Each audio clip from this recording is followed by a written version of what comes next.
அன்பர்களே, ஞான வழி என்னும் கருத்தமர்வில் மீண்டும் உங்களை சந்திப்பதிலே எனக்கு மிக்க மகிழ்ச்சி.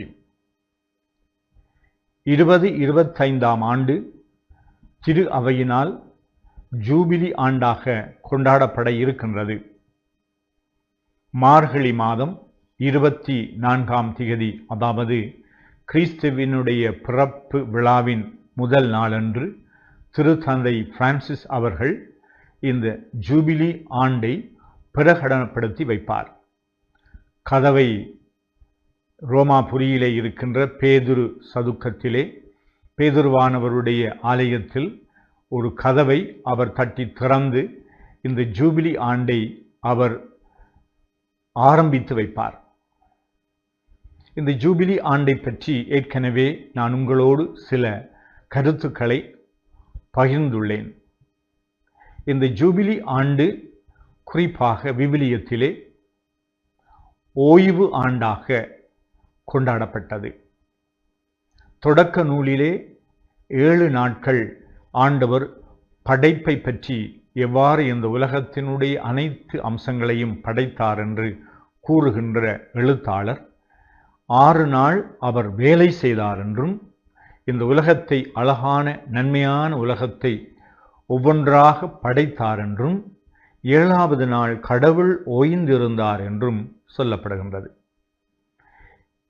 இந்த வாசகத்தை எழுதிய குது மரபினர்கள் அவர்கள் 7 நாட்களில் ஒரு நாளை அல்லது வாரத்தின் இறுதி நாளை ஓய்வு நாளாக கொண்டு அதை பரிசுத்தமாக அனுசரிக்க வேண்டும். இறைவனுடைய சன்னிதானத்திலே மனிதர்கள் இந்த ஓய்வு நாளை தூய்மையாக அனுசரிப்பதற்கான ஒரு வழியை திறந்து வைத்தார்கள். அதன் பிரகாரம் எங்களுடைய இந்த ஆண்டு கூறாக நாங்கள் ஒவ்வொரு வாரமும் வேலை செய்கின்றோம். ஞாயிறு அன்று ஓய்வெடுக்கின்றோம். இந்த ஓய்வு பற்றி பல சர்ச்சைகள் உண்டு. ஒவ்வொரு மனிதனுக்கும் அவனுடைய செயற்பாடுகளே ஒரு நாள் 24 மணித்தியாலம் என்று சொன்னால், அவன் செய்கின்ற இந்த வேலைகளையெல்லாம் முடித்து கொண்டு அவன் ஓய்வு எடுப்பதற்காக இரவு காலத்தையும், அல்லது இரவு காலத்திலே வேலை செய்கின்றவர்கள் பகலிலே ஒரு குறிப்பிட்ட நேரத்தை தமக்கு உடலும் உள்ளமும் ஓய்வு எடுக்க வேண்டும் என்பதனால் பல்வேறு கவலைகள், பல்வேறு ஈடுபாடுகள், உழைப்பு, வியர்வை, பல்வேறு விதமான அந்த கஷ்டங்கள் மத்தியிலும் தன்னுடைய மூளைக்கு, தன்னுடைய உடலுக்கு, தன்னுடைய ஆற்றல்களுக்கெல்லாம் ஒரு ஓய்வு எடுக்கின்ற தூக்கம், நித்திரை கொள்வதனூடாக அந்த ஓய்வு மீண்டும் அவருடைய உடலை அது சரிப்படுத்தி, ஒரு கம்ப்யூட்டரை நாங்கள் அதை நிப்பாட்டுகின்ற பொழுது அது மீண்டும் எல்லாவற்றையும் ஒருங்கிணைந்து மீண்டும் நாங்கள் அதை தொடக்குகின்ற பொழுது அது ஒரு நல்ல முறையிலே ஆரம்பிக்கக்கூடும். இவ்வாறு விலங்கினங்களும் பறவை இனங்களும் இன்னும் மனிதர்களும் ஓய்வு எடுப்பது வழக்கம். ஆனால் இந்த ஓய்வு எடுப்பதற்கு முரணாக மனிதர்கள் தொடக்க காலத்திலே இருந்து அதற்கான சரியான அர்த்தத்தை புரியாதவர்களாகவோ அல்லது புரிய விருப்பமில்லாதவர்களாகவோ செயல்பட்டு கொண்டு வந்தார்கள். வேத நூலிலே நாங்கள் பார்க்கின்றோம், இயேசுவுடைய காலத்திலே இயேசு மீது அவர்கள் பழி சுமத்தினார்கள். சட்ட வல்லுநர்கள் அல்லது கோவிலிலே இருக்கின்ற பெரியவர்கள் அல்லது கோவிலினுடைய ஒழுங்கை காப்பவர்கள் என்று சொல்லி சட்டங்களை அனுசரிப்பவர்களும் அதை பாதுகாக்கின்றவர்களும் இயேசுவுடைய சில செயற்பாடுகளிலே அவர்கள் குற்றம் கண்டுபிடித்தார்கள். காரணம் என்னவென்றால், ஓய்வு நாளிலும் இயேசு புதுமைகளை ஆற்றினார், நன்மைகளை செய்தார். ஓய்வு நாளுக்கென அவர்கள் வகுத்த ஏராளமான விதிகளிலே இருந்து இயேசு அவர் அதற்கு முரணாக செயல்பட்டிருக்கின்றார் என்று குறை கண்டு கொள்கின்றார்கள். அந்த வேளையிலே இயேசு இந்த சட்டங்களை ஒழிப்பதற்காக நான் வரவில்லை, அந்த சட்டங்களை நிறைவேற்றுவதற்காக வந்திருக்கின்றேன் என்று ஓய்வு நாள் எதற்கு என்ற அந்த நோக்கத்தை, அந்த நோக்கத்தினுடைய தூய்மையை, அந்த நோக்கத்தினுடைய மேன்மையை சுட்டி காட்டுகின்றார். ஒருவர் கேட்கின்றார், ஒரு மாடு கிணத்துக்குள்ளே விழுந்து விட்டால் ஓய்வு நாள் என்று நாங்கள் அதை மீட்டெடுப்பதற்கு மறுக்கக்கூடாது. ஒரு உயிரை பாதுகாப்பதற்காக நாங்கள் ஓய்வு நாளிலும் அதை செய்யலாம். அது கடவுளுடைய திட்டத்திற்கு, விருப்பத்திற்கு முரணானது அல்ல என்று கற்றுக் கொடுக்கின்றார் இயேசு.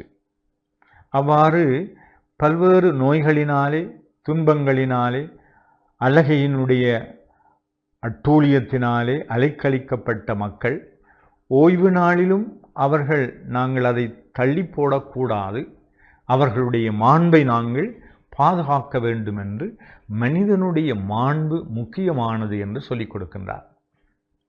ஆனால் இன்றைய எங்களுடைய காலகட்டத்திலே இந்த வேலை தளங்களை ஒரு முறை நாங்கள் பார்க்கின்ற பொழுது, வேலை இத்தனை மணித்தியாலங்கள் தான் ஒருவர் செய்ய வேண்டும் என்று சில சட்ட திட்டங்கள் உண்டு. எமது அமலமரு தியாகிகளுடைய அருட்தந்தை பீட்டர் பிள்ளை என்று அழைக்கப்பட்டவர் ஒரு காலத்திலே இலங்கையிலே வேலை செய்கின்றவர்கள் 8 மணித்தியாலங்கள் தான் அவர்கள் சட்ட முறைப்படி வேலை செய்ய வேண்டும் என்ற சட்டத்தை இங்கு உள்வாங்குவதற்கு அடிப்படையாக இருந்தவர். அதாவது வேலை தளங்கள் என்று சொல்கின்ற பொழுது எத்தனை மணித்தியாலங்கள் அவர்கள் வேலை செய்யலாம், அதற்கு மேலாக வேலை செய்கின்ற பொழுது அதற்கு மேலதிகமாக அவர்கள் ஊதியம் கொடுக்க வேண்டும் என்றும், அல்லது அவர்களுடைய அந்த ஓய்வு நேரத்தை மதிக்க வேண்டும் என்றும் சட்டங்கள் இயற்றப்பட்டிருக்கின்றன.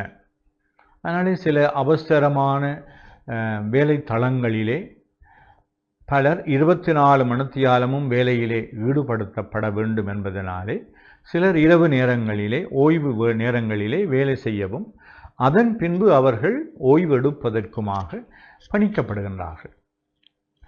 ஆனால் இந்த வேலை தளங்களிலே இருக்கின்ற அதிகாரிகள் அல்லது அந்த நிறுவனத்தினுடைய பொறுப்பானவர்கள் தமக்கு கீழே இருக்கின்றவர்களுடைய அந்த வேலை செய்கின்றவர்களுடைய ஓய்வு நேரத்தையும் பறிப்பார்கள், அல்லது மேலதிகமாக அவர்கள் வேலை செய்து தமக்குரிய லாபத்தை ஈட்டுவதற்காக அவர்களை அடிமைகளாக பயன்படுத்துவார்கள்.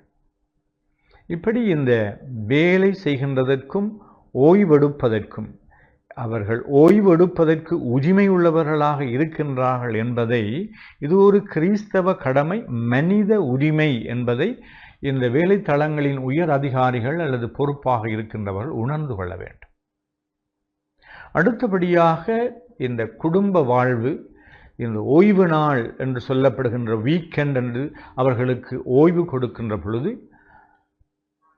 கனடா போன்ற வளர்ந்த நாடுகளிலே சொல்லுவார்கள், கட்டாயம் நீங்கள் இந்த வீக்கெண்டை, சனி ஞாயிறை நீங்கள் அதிலே வேலை செய்யக்கூடாது என்று அவர்களுக்கு ஒரு அறிவுறுத்தலாக சொல்லுகின்றார்கள். ஏனென்றால் இந்த 2 நாட்களையும் அல்லது ஒரு நாளையாவது நீங்கள் உங்களுடைய குடும்பத்தோடு செலவு செய்யுங்கள்.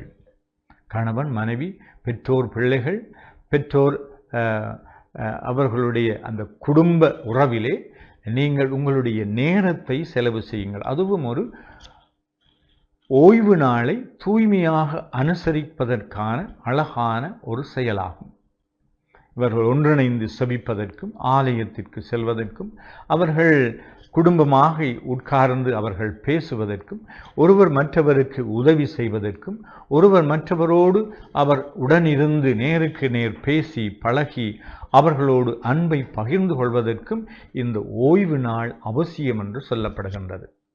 ஆனால் இந்த ஜூபிலி ஆண்டிலே ஓய்வு என்பது, நிலங்களுக்கு ஓய்வு கொடுக்கின்றார்கள், விலங்குகள் அல்லது நாங்கள் அவர்களை பயன்படுத்துகின்ற விலங்குகளை பயன்படுத்தி உழைக்கின்ற அந்த விலங்குகளுக்கு ஓய்வு கொடுக்கின்றார்கள், மனிதர்களுக்கு ஓய்வு கொடுக்கின்றார்கள்.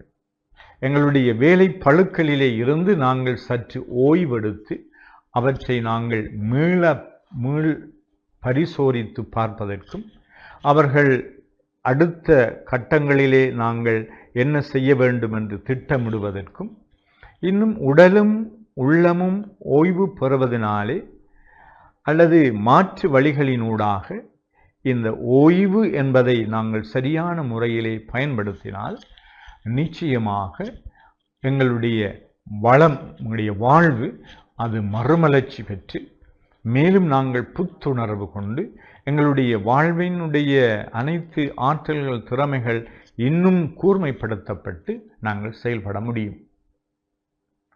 ஒருவர் அவருடைய வேலைகளை நல்ல முறையிலே மிகவும் ஆர்வத்தோடும் கெட்டித்தனத்தோடும் செய்யக்கூடியவராக இருந்த அவர் மரம் வெட்டும் தொழிலிலே அல்லது தச்சு தொழிலிலே ஈடுபட்டு கொண்டிருந்த இந்த மனிதன், அவரை கேட்டார்கள், எப்படி உன்னால் இவ்வளவு ஆற்றல் திறமையாக நீ செய்யக்கூடிய இருக்கின்றது என்று.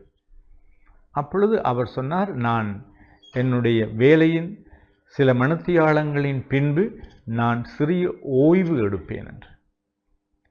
அந்த ஓய்வை எப்படி எடுக்கின்றேன் என்று சொன்னால், அந்த ஓய்வு நேரத்திலே என்னுடைய அந்த ஆயுதங்களை நான் தீட்டுவேன். அதாவது ஓய்வு என்பது இந்த வேலையிலிருந்து இன்னும் ஒரு வேலைக்கு அல்லது இன்னும் ஒரு ஈடுபாட்டிலே நாங்கள் ஈடுபடுகின்ற பொழுது அது எங்களுடைய மனதுக்கும் உடலுக்கும் ஓய்வு கொடுக்கின்றதாக இருக்கின்றது. அது தூக்கம்தான் ஓய்வு என்பதல்ல. இன்னும் ஒரு வேலையை நாங்கள் ஒரு மென்மையான வேலையை ஒரு சிறிய வேலையிலே அல்லது நாங்கள் எங்களுடைய இல்லத்திலே எங்களுடைய தோட்டத்திலே அல்லது இயற்கையோடு ஒட்டிய சில விடயங்களிலே நாங்கள் நடப்பதிலே அல்லது பல்வேறு சிறிய சிறிய எங்களுடைய ஹாபீஸ் என்று சொல்வார்கள், எங்களுடைய நேரத்தை நாங்கள் அவற்றிலே செலவு செய்கின்ற பொழுது எங்களுடைய மனம் எங்களுடைய உளம் அது ஓய்வு பெறுகின்றது. அதனால் இந்த தச்சு தொழிலை செய்கின்றவர் அவர் அந்த தன்னுடைய ஆயுதங்களை தீட்டிக் கொள்வார். தீட்டுகின்றதற்கு ஒரு நேரம் என்றல்ல, அவர் அந்த ஓய்வு நேரத்தை மெதுவாக அப்படி செய்கின்ற பொழுது அவருடைய மனம் அவருடைய உடல் ஓய்வு எடுக்கின்றது. ஆனால் அவருடைய ஆற்றல் இன்னும் அதிகமாக அது மேலோங்கி அவர் திறமையாக அந்த செய்யக்கூடியதாக இருக்கின்றது. இவ்வாறு இந்த ஓய்வு என்பதிலே எங்களுக்கு நம்பிக்கை வேண்டும். நாங்கள் உடல் உள்ள சுகம் இல்லாதவர்களாக நோய்வாய்ப்படுகின்ற பொழுது ஓய்வெடுங்கள் என்று வைத்தியர்கள் சொல்லுவார்கள். சிலருக்கு அப்படி ஓய்வு எடுப்பது என்பது அவர்களுக்கு விருப்பமில்லாமலும் அவர்களுக்கு எப்படி ஓய்வு எடுக்க வேண்டும் என்று தெரியாமல் இருக்கலாம். அதனால் இந்த வேத நூலிலே தொடக்கத்தில் இருந்தே கடவுள் ஓய்ந்திருத்தார் என்று சொல்லி மனிதர்களும் ஓய்வு எடுக்க வேண்டும் என்று சொல்லப்படுகின்றது. இந்த ஜூபிலி ஆண்டு என்பது 7 ஆண்டாக 7 49 ஆண்டு நாங்கள் ஓய்வு எடுக்க வேண்டும். இந்த ஓய்வு எடுப்பது ஒரு வேலையில்லாத ஒரு நேரம் அல்ல, அல்லது நாங்கள் ஒன்றும் செய்யாமல் இருப்பது என்பதல்ல. ஆனால் இந்த ஓய்வு என்பது, இந்த ஓய்வை பற்றி உளவியலாளர்கள் பல கருத்துக்களை சொல்லி வைப்பார்கள். இந்த ஓய்வு என்பது எங்களுடைய மனம் ஓய்வு எடுக்க வேண்டும். எங்களுடைய மனத்திலே இருக்கின்ற கவலைகள், துன்பங்கள், எங்களுடைய மனத்திலே இருக்கின்ற நெருக்கடிகள், இவற்றை நாங்கள் ஓரளவு இவற்றிலே இருந்து விடுபட்டு நாங்கள் அவற்றை பற்றி சிந்திக்கக்கூடியவர்களாக இருக்கலாம். அவற்றை என்னுடையது என்று நாங்கள் எங்களுடைய மனங்களிலே போடாமல் அவற்றை நாங்கள் ஆய்ந்து அறிந்து பார்ப்பதற்கு, அவற்றை நாங்கள் துய்த்துணர்ந்து பார்ப்பதற்கு, இன்னும் ஒருவரை போன்று நாங்கள் அவற்றை எடுத்து நோக்குவதற்கு நாங்கள் ஆற்றல் பெற வேண்டும். இந்த ஓய்வு என்பது எங்களுடைய உடலும் உள்ளமும் அவை செயலற்றி இருப்பதென்றல்ல, அவை அமைந்த மனதோடு இருக்கின்றது.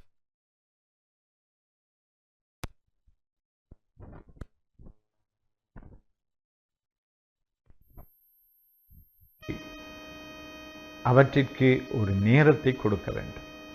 அது ஒரு இயந்திரமாக இருக்கலாம், அல்லது ஒரு ஆடுகள் மாடுகள் இனங்கள் எங்களுடைய வீடுகளிலே இருக்கின்ற இந்த மிருகங்களாக இருக்கலாம், அவற்றிலே நாங்கள் வளர்ப்பு மிருகங்களை இப்படியெல்லாம் அவற்றை நாங்கள் பார்க்கின்ற பொழுது அவையெல்லாம் நேரத்துக்கு நேரம் அவைகள் ஓய்வு எடுக்கின்றன. இந்த இயற்கை முழுவதும் ஓய்ந்து மீண்டும் அது பிறக்குவது போல, இந்த சூரியன் மறைந்து மீண்டும் அது எழுவது போல எங்களுடைய வாழ்வும் எப்பொழுதும் அது ஓய்வெடுக்கின்ற ஒரு நிலைப்பாட்டிற்கு செல்ல வேண்டும்.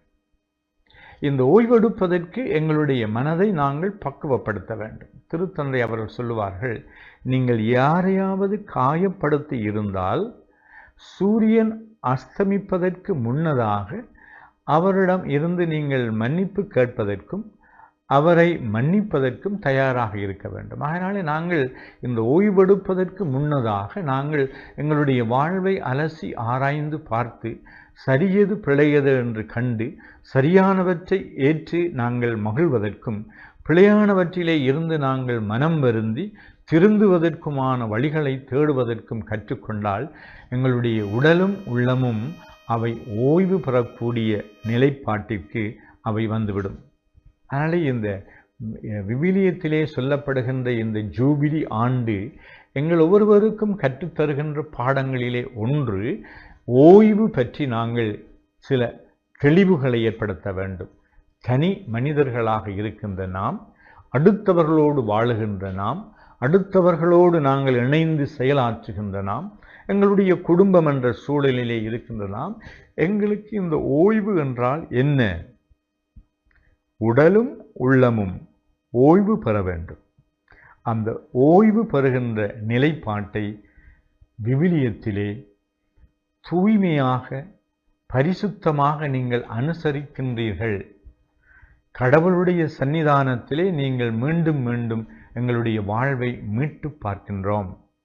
இப்படிப்பட்ட செயல்பாட்டிலே நாங்கள் இறங்குவதற்கு இந்த ஜூபிலி ஆண்டு உங்கள் அனைவருக்கும் வழி சமைத்து கொடுக்க வேண்டும் என்று இறைவன் அருள் கூற வேண்டும் என்று மன்றாடி நிற்கின்றேன்.